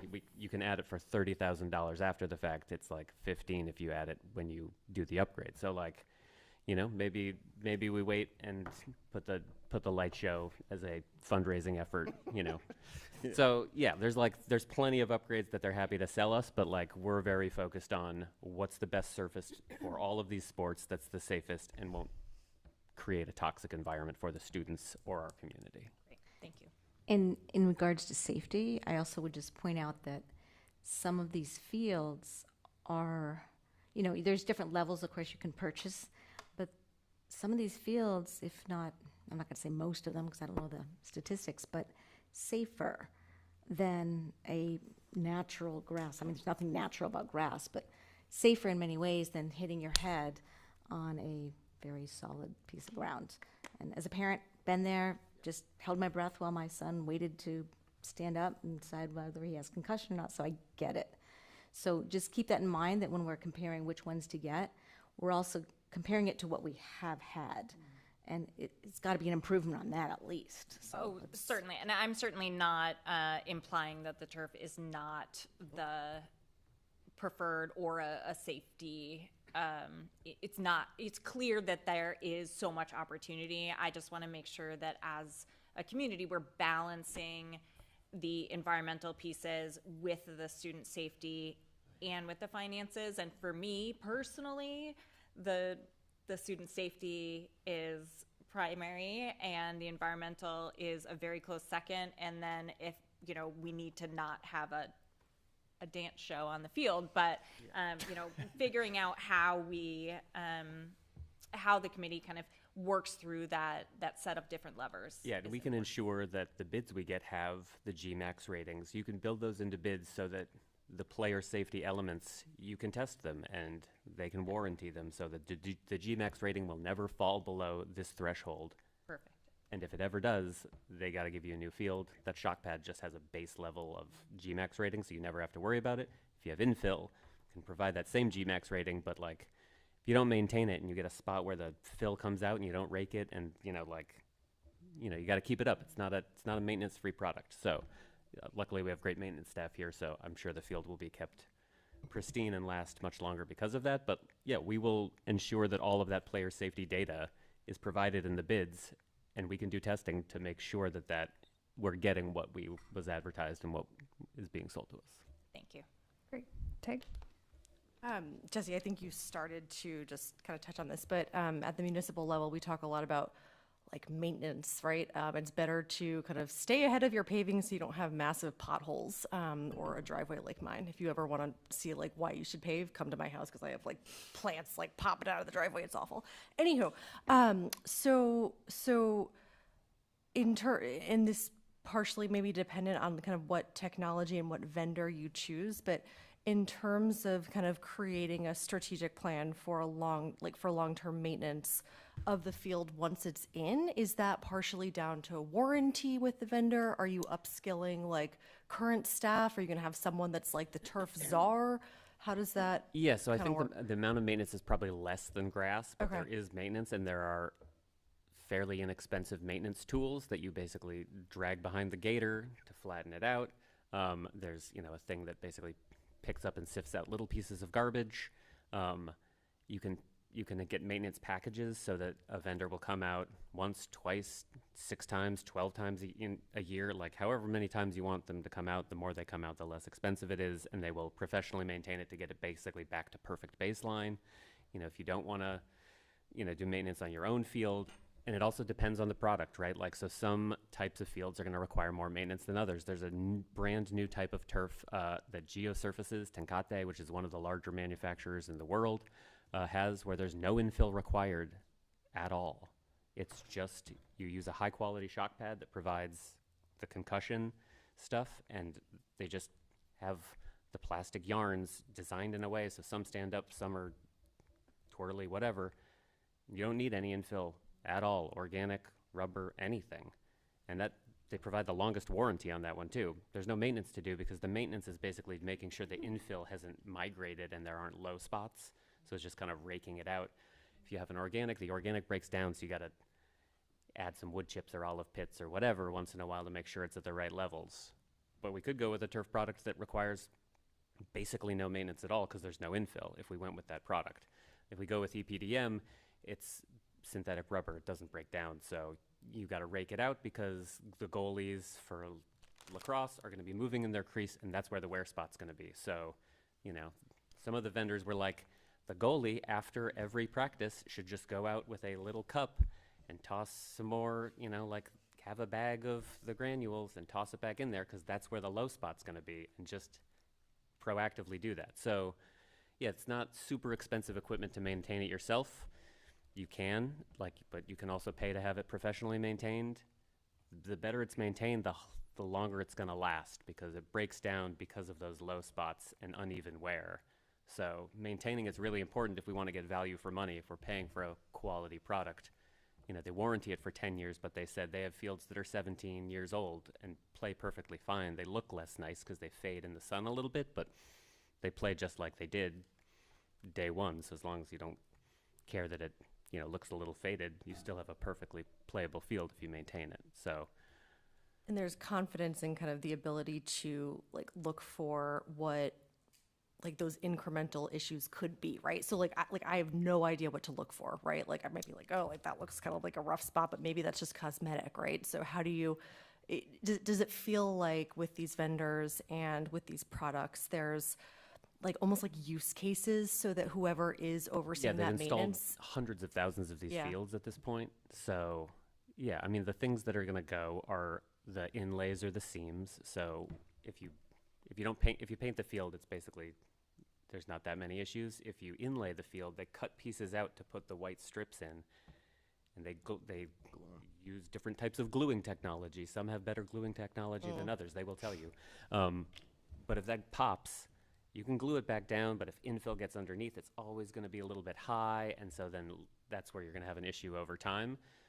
So the products are warranted.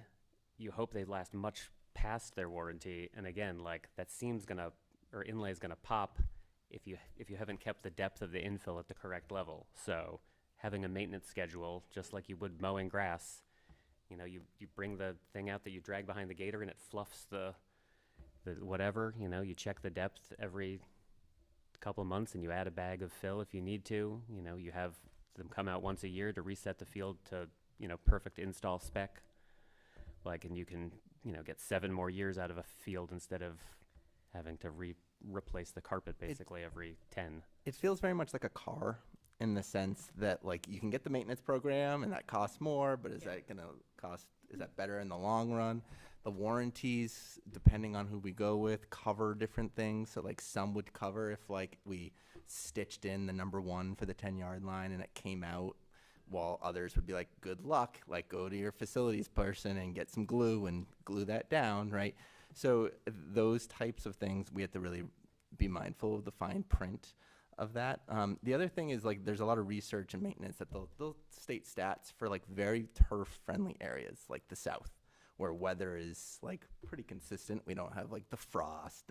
And so here we have to be concerned of like a lot of that glue in the winter and shifting land. So the type of maintenance we have to be sure that it mixes with player safety in that sense, because we have things peeling apart, like glue seams coming apart, and our facilities has to go in and stitch it until, because they have a game that night, or put glue on it. Like that's not something we want to be necessarily in the business of, for sure. So I think like that will also be part of the RFP process of like the maintenance needs and costs, and also from a just like living here, did they have a good background? Can we reach out to other schools around us and like, how has maintenance been? How much does it cost you?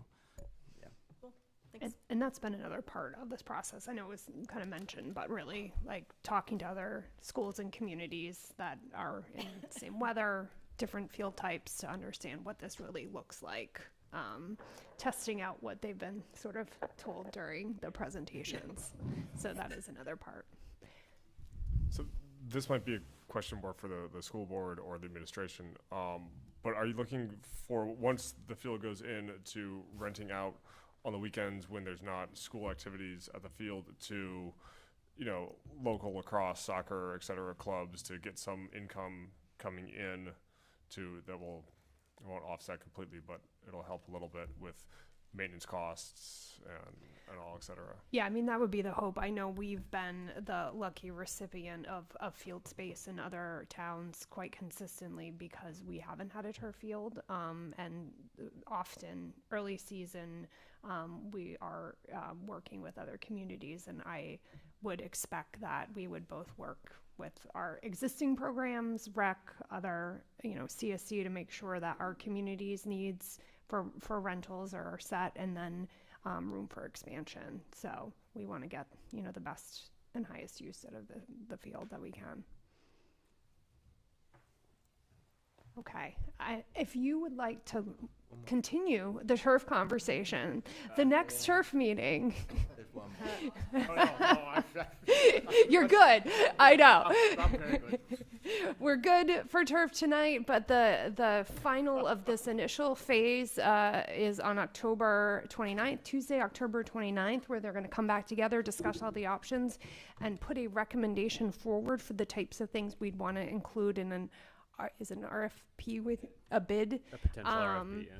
So that would be a recommendation to the building committee, to the board, and then when that goes out, there would be responses, and I would then assume the turf committee would come back together and help review those responses, and then the recommendation would come back. So this is still part of a process. There's no decisions or choices being actually made for like a number of months till we get what the proposal is and being able to weigh all those things. So is there a question? Denise had a question. Oh, sorry, Denise. Well, I have you here. I do have a page of questions, and I would prefer get to it now than, don't laugh at me, Bob. Whatever. Because I will not have time to come to any of these meetings. I would rather just talk now, if that's okay with everyone. Yeah. Okay. First of all, the PFAS-free recyclable, if you do not find something that has those requirements fulfilled, I'm assuming with hopefully independent testing, not what the vendors are providing, what is the contingency? Is a natural field on the table?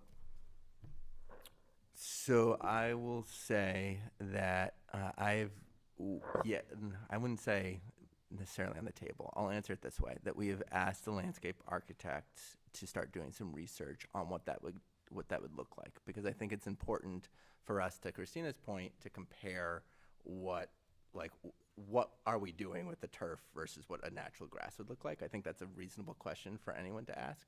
So that research is being done and will be set as like kind of a standard of this is how it compares to a normal grass, a typical turf field. Okay, so when you're talking about like the organic fill, like Jesse was talking about, and you know, the winter and the freezing and all that,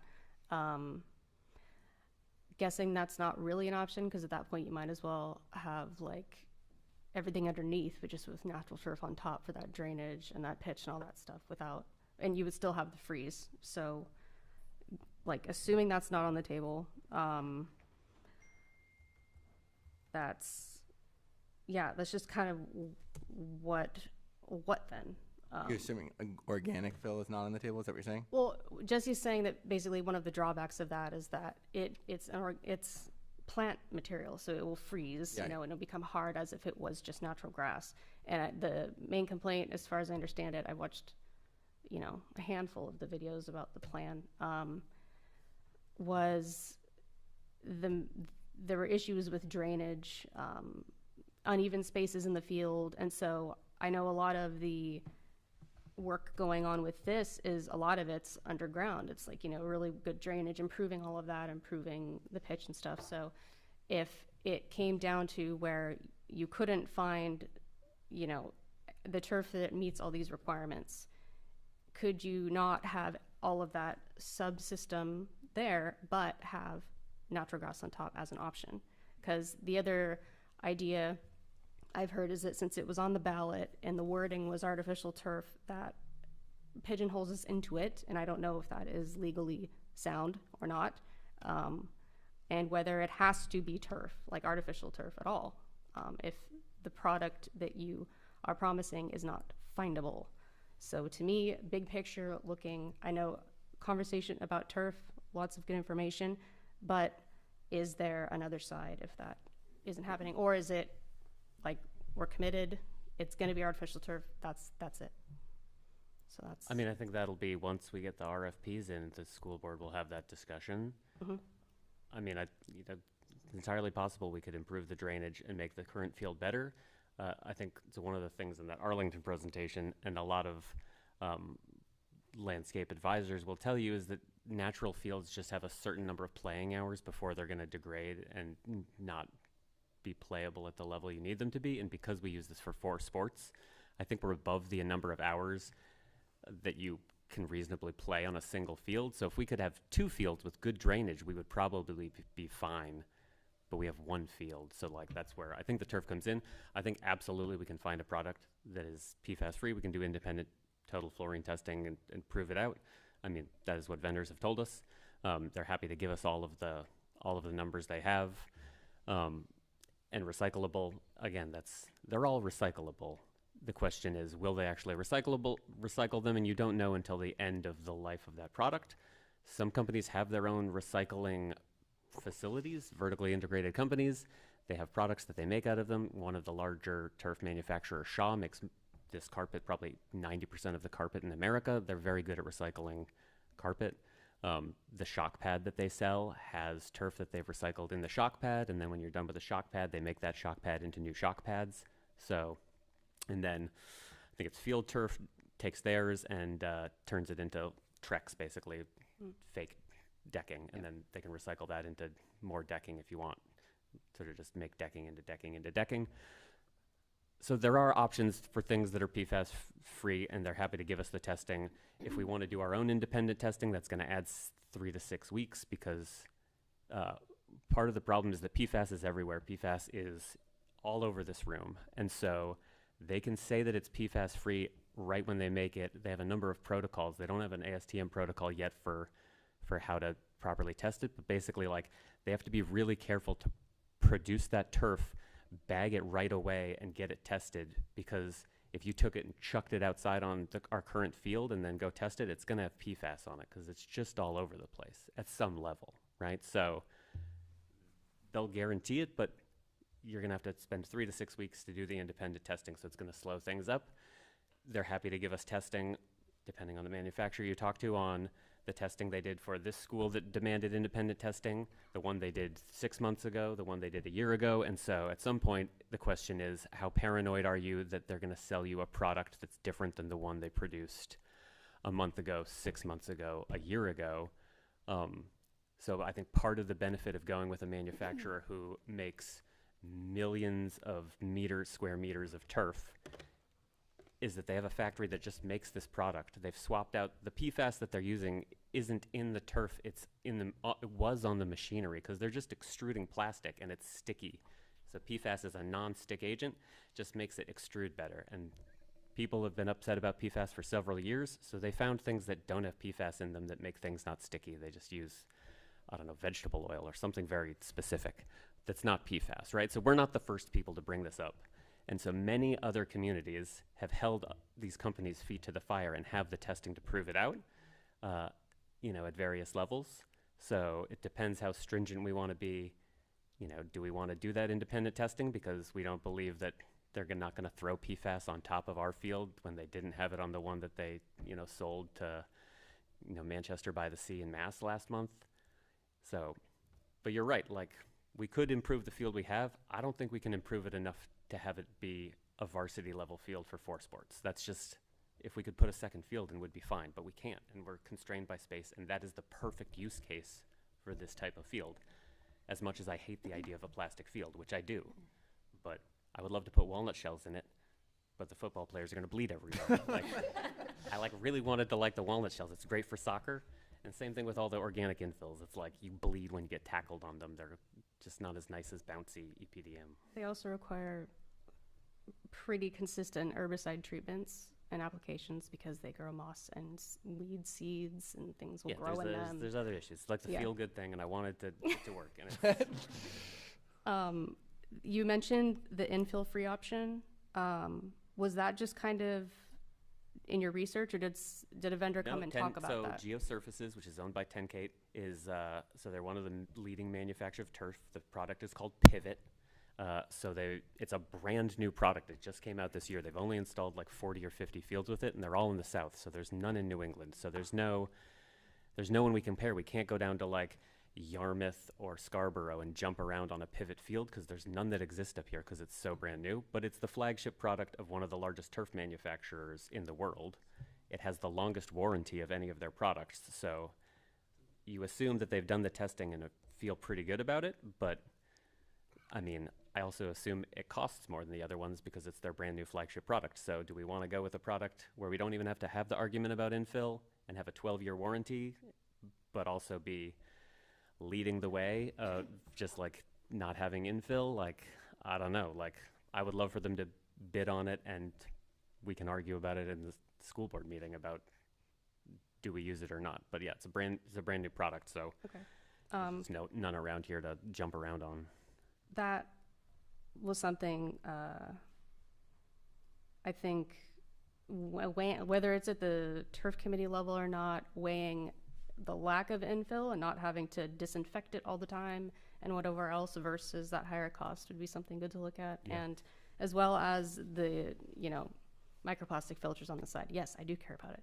And yes, I know there are a lot of people that do care about it, and there are a lot of people who would shell out money for fundraising to put their money toward a safer, better, more environmentally responsible field. So is that also something that would work in the timeline for all of this, is community fundraising to bridge that gap to get a better field? Because the timeline that you showed over there is pretty tight. So I'm curious about that and if that's an option. Yeah, I think we want to build the best product that we possibly can. So not just because we have that timeline up there doesn't necessarily mean that we are held to that. I think we've got, if you went to the turf committee meeting, the building committee, and I think in the school board as well, I think you would see specifically on the turf committee a lot of skeptics and people that do not want to put something forward that is, I think, to the level of like standards that you're kind of getting at. And to kind of Sarah's point, when we discuss, we will evaluate the decisions and be like, is it better for us to wait? Like, if that is the best product without infill and they only have a couple years of research on it, do we need a little bit more time before we go with that? Like, these are all things. We're not just going to like throw it down because we said that we would do that. Check. No one else look at us like that. I think that is something that I know that Jesse and I and Leanne have all kind of discussed about not being the priority. The priority is to get the right field. And I appreciate you taking the time to answer my questions, because if I went to all those meetings, I would be in meetings for my entire life. Yes. And I just can't do it. So thank you for the... You can always email as well. Cool. Thank you. Yeah, and great questions, and we're going to continue to build out the FAQs on the website so to know what people are asking and how we're able to respond at this time. And speaking of being in meetings, we are moving on to our next few agenda items. So the next one is just really to mention our next joint meeting is February 13th. I think our plan so far is to talk a little more about shared services between the towns and the district, and is there more opportunities? Because we also know that at least for the school, really deep into budget season. I know we have to prepare our budget a little earlier than both the towns, but certainly an important consideration as we're going into budget season is where are the opportunities between our three entities. So looking forward to that discussion. And because this is a school board meeting and we're hosting, we're also ending today with public comment. We usually have the beginning, but at workshops we have it at the end. And so I do know we have some people here that have joined us tonight, and the board really welcomes and recognizes the value of public comment. And to ensure public comment is fair and orderly, we follow procedures outlined in our board policy, BEDH, and we ask that all members of the public do so as well. Our speakers can use the designated podium when making their comments. If you're interested in speaking, please wait till you're recognized by me, the chair. Comments by individuals are limited to a maximum of 3 minutes at a meeting, and we'll have a little timer up there. Please state your name and town of residence before beginning your remarks. As a reminder, public comment is not a time for discussion, Q&A, or debate between the board and the speakers or our council or select board members. Rather, is a chance for members of the public to express their opinions on school and educational matters. Will not comment on remarks, but please know this does not mean we are not listening. Please keep comments respectful and civil, and please do not interrupt anyone's comments from the audience or the commenter, and please direct all comments to myself, the chair. And is there anybody who'd like to speak for public comment? Shirley, welcome.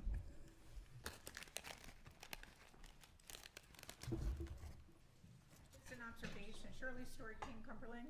Just an observation. We spent 50 minutes on our turf field, and we've spent 0 minutes on a maintenance building that's half the price of a turf field. $1.5 million was how it was approved. And I would just like some assurances that that building is getting the scrutiny, the level of scrutiny that perhaps not needed for a turf field, because there are health issues in storing chemicals and supplies in a maintenance building. But I believe that, and I've said from the beginning, that $1.5 million is twice what it should be costing us. And I would like to make sure that this building is utilitarian in design, that it's not fancy like Scott's garages.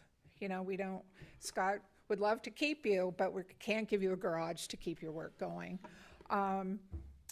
That we've looked at the best designs for it. For example, it's on a slope. Are you putting a basement under it so you can drive tractors in to store the tractors underneath it to reduce maybe the footprint of the upstairs part of it? Those are all kinds of questions, and since I haven't seen any design or any information or any discussion about the maintenance building, I have concerns, and I have concerns about redundancy. Are some of the services done that are being planned for the maintenance buildings things that can be done at the bus garage? Just 5 years ago, and Bob remembers this, we had a capital plan in Cumberland to build a public works building, and we put the kibosh on it because, to Andrea's point, it was a nice to have, but it was not what our community needed. So I want to make sure that when we build a maintenance building, it's what we need, and not, maybe we need an office in it. But when we built the middle school, you wouldn't believe how tiny the staff rooms are, and that they were designed on purpose to be tiny so teachers couldn't get in the staff rooms and go all planning period or prep period. And so I have that mindset in thinking about a maintenance building. I don't want a maintenance building with a giant office where our maintenance people are sitting just, when they should be out maintaining our buildings. So that's a thought I had. Are you timing me? Yeah, you kind of beat me to the timer, but we're have about 30 more seconds. So okay, well, I can email. Please, okay. Always, and we can always sit down and talk. So my other question was about when will the building committee and finance merge? Like I talked to Kim about finance, but when are we going to start looking at cash flow and those kind of things? I know Scott's got his eye on the ball, but to Sean's point, I think it was Sean or someone's point, are we going to be able to afford what we've budgeted for? So I'd like, I think you said soon, but is there a plan? And then I think that was it. I had a thought on safety, Andrea. I just want to make sure that when you put in a turf field, that your staff and your coaches and your parents become educated and aware of repetitive use injuries and proper training for different types of services. I think that goes a long way to making sure our players are safe on the field. Thank you, Shirley. Yeah. Yeah, and we just have to remember to keep all comments. We don't talk about individuals or to individuals, so make sure they just get directed at me. Thank you. Great, welcome.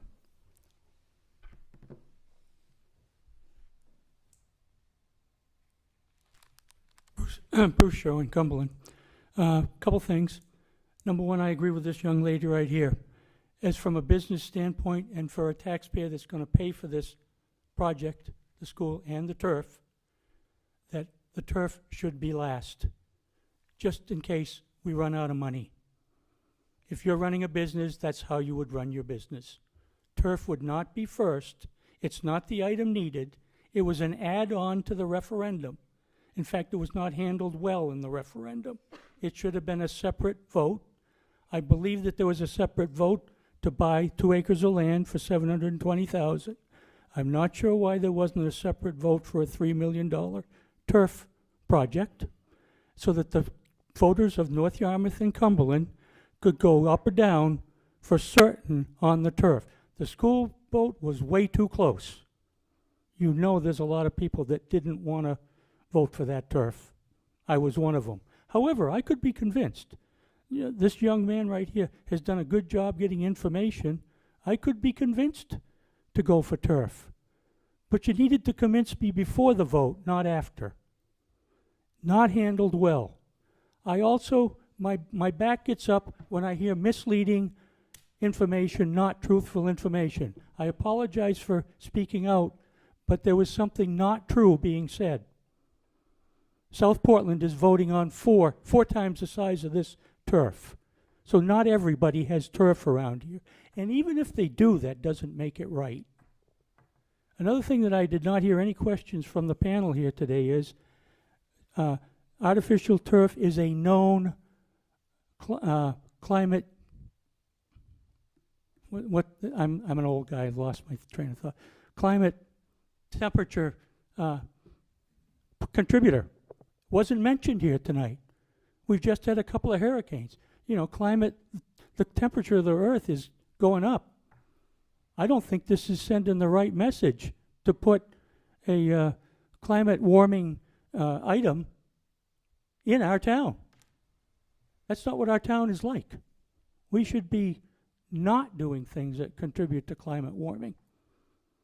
And last of all, again, I think this project should be last.